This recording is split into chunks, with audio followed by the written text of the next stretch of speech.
Any Into the Rainbow fans, any Micro-Terran fans? 3, 2, 1. And once again, giant thanks to Razer for sponsoring this Razer King of the Beta tournament 2000 for first, 1000 for second. Let's hit it, Rants. We are into the final game between Tester and Into the Rainbow, and Into the Rainbow spawning on top as the red Terran, and at the left position, Tester in blue. We are going to be on Lost Temple, an oldie but a goodie here. And when it comes to maps, Lost Temple pretty much the standard when it comes to Starcraft 2 in terms of map. Of course, I've talked about this a lot. But these spawn points are going to be, we're probably going to see a lot of aggression here if these players scout each other, because they probably spawn the closest that they possibly could. That Xel'Naga Watchtower probably will be quite a lot of attacking going on there.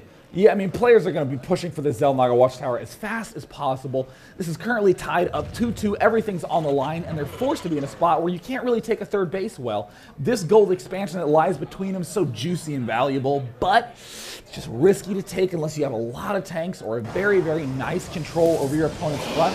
And it all comes down to this Xel'Naga Watchtower. So Tester hasn't scouted yet, wants to get a good economy up. Wouldn't be surprised if that same Marauder Hellion opening came up and ended up doing a lot of damage. It looks like we're about to see a gateway drop there from Tester, and again, standard stuff right now from the Terran player going and throwing down that Rax there at his ramp. We'll have to see exactly what tech path these players do decide to go to. Again, talking about Tester's pylon placement, this one was a little bit more normal than we've seen him do in previous games. There goes the gas, of course, going up from the Terran player. So again, looks like the Terran player is going to be doing a pretty standard build, sending out that SCV to go ahead and scout. Assimilator gateway going down, Chrono Boost. I'm personally curious to see if Tester is going to be going for the very fast Zealots, getting 2 Zealots before Stalkers the way he did last time, or whether he's going to do a little bit more ordinary build, maybe perhaps tech a little more quickly, get the Robo Bay up fast, because he knows his opponent loves those Banshees. Gas now finished, no orbital command yet, because that barracks is not yet done. It looks like that timing, it's normal! Aren't you excited for normal strategies in the house, ladies and gents? Woo! Oh! Hooray for normal strats. Wow, I thought that SCV might get killed there. Looks like look at this. There.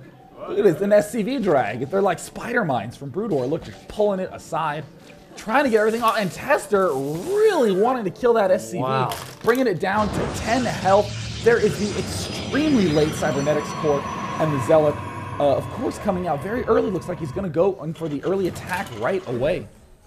And there comes the factory going down for the Terran player. Again, he does not have any attachments right now on that Rax, but we might be seeing some quick Banshees like you've seen him do quite a lot. And there's a little bit of a weird supply depot going down right in the area of his Vespin Geyser. But here comes that probe from the Toss player. I think this is the first time he's actually scouted, but it might actually fall to those. What is the Zealot doing there? Is he lost? I'm really unsure. He didn't really take he didn't take any health damage there, so he's going to be able to go ahead and recharge his shield.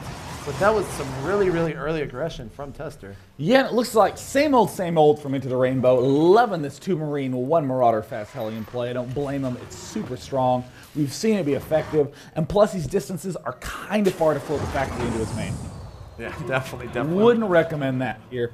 Either way, holding these Zealots nice and far back, getting that Stalker planted right at this tip location that makes it very easy to hold the Nat. He is chrono boosting more Stalkers, also getting that warp gate. Second assimilator down. Very curious to see how Tester is going to transition from this. He loves staying on 1 gate for a really long time, maximizing the amount of miss he gets out of it defensively. Looks like Into the Rainbow is going to be pushing out of his base, taking that Xel'Naga Watchtower, not seeing anything, and then going and sending that Hellion there. Remember that Stalker is there, so he's going to go ahead and get a couple of shots before that Into the Rainbow does actually enter it and see. And I think we're about to see a great fight here into the ramp. There goes the throw to the front. Great control here from Into the Rainbow, going ahead and pulling back all the units that are taking damage. There goes the Marauder, if he can get the Hellion, that would be big. There goes the Hellion, and suddenly the Stalkers are advancing forward towards this Marauder. Look at that control hitting the Marauder and backing up in time to block the Hellion up the ramp. See you later, Marauder. He explodes. He has a lot of explosives on him. He died fast. There comes another Marauder starport going up. Usual transition from Into the Rainbow, and of course, usual transition from Tester. But in these spots, he has a weird decision ahead of him. He can't necessarily do an early expand. He can sacrifice the Stalker if he sees that fit. But it looks like Into the Rainbow going to continue to put pressure on. Yeah, here comes some more Hellions from Into the Rainbow as well as 2 Marauders. So they're going to be able to catch up and take that Stalker out. No, they're going to turn around and go ahead and start hitting those Hellions. He needs to hurry up, though, and run away as fast as possible as those Marauders were about to go ahead and throw a concussive shell their way. Uh-oh, is he going to go ahead and catch some of those? Oh, he does catch one of them. Oh, what is it with this one probe that's always scouting at the worst time? Here's a Hellion popping up. Stalker goes down. Nice force field. Looks like he has trapped everything up there. The Marauders are trying to back up. They can. They're trying to do as much damage as possible. They realize that they're actually in the advantage. So they're going to keep pushing, killing these Stalkers. Very tough spot for Tester. Even though his main isn't threatened, popping him like a firecracker. But of course, one warp in and time to huff and puff his way home. Now he's very scared, running as fast as possible. But Stalkers are faster than Marauders. There goes that probe again, running in. Man, he did a good job scouting. There's that starport. Looks like a Viking first before a Banshee. This is funky. And weirdly enough, there's a warp prism. Like the one time I've seen, Terran vs. Protoss and get a Viking fast. There's a warp prism. Nice play by Into the Rainbow. We see that Immortal coming out. Immortal drops very popular. I don't know if he's going to have time to wait for 2 Immortals, though. I mean, it looks like he wants to be pushing very fast. There's the one Viking out to try to snipe anything off. It looks like no. Oh, Clairvoyance from Into the Rainbow, only half functioning, getting the right unit in the wrong place. Warp Prism advancing forward, and here come the Stalkers. These supply depots can unburrow, but this one Warp Prism is going to be able to unload and bring in that Immortal. Here comes the Immortal, maybe he's shooting at the supply depot, trying to pull back, get into a good position. Zealots and Sentry coming up. There's the Immortal getting dropped on the low ground. There's the one force field, and warping units directly into his opponent's base. These SCVs are taking the long path, 2 depots down. Suddenly Into the Rainbow going to be in a red supply unless that stays alive, and it does. Building a barracks directly in his opponent's face. Looks like the Immortal is pushing in as well. I do not know if Into the Rainbow is going to be able to hold this. Yeah, that was actually a great Raxer going down from Into the Rainbow, but really when you only have SCVs, 1 Marauder, and 1 Hellion, as well as a Mule and a Medevac to go ahead and command, it's not going to go that well. Quite a low SCV count. Looks like that Immortal did kind of stay through there, but he's going to be blocking the Stalkers. But it looks like those SCVs are going to go down that Immortal. And it looks like there's 2 Marauders left for Into the Rainbow. Tester might be able to win it right here, guaranteeing him $1,000 and a best of 5 against Idra. He takes it out, and good game. Good game. Tester winning that series 3-2.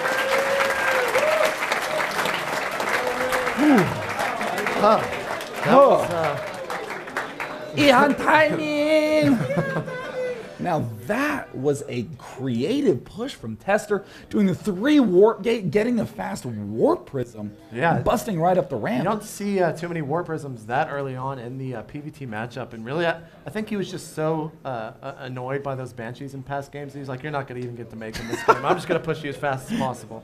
And it worked great for him. We are going to be taking a brief break, but coming right up after this is, of course, Idra versus Tester in the grand finals of the Razer King of the Beta tournament. Hope you all are having a good time, because StarCraft 2 is out. I am feeling good. So let's go ahead and hit up the overlay of the semi-final results, not the final results, because we, of course, need to not spoil those. But we will be back in just a moment.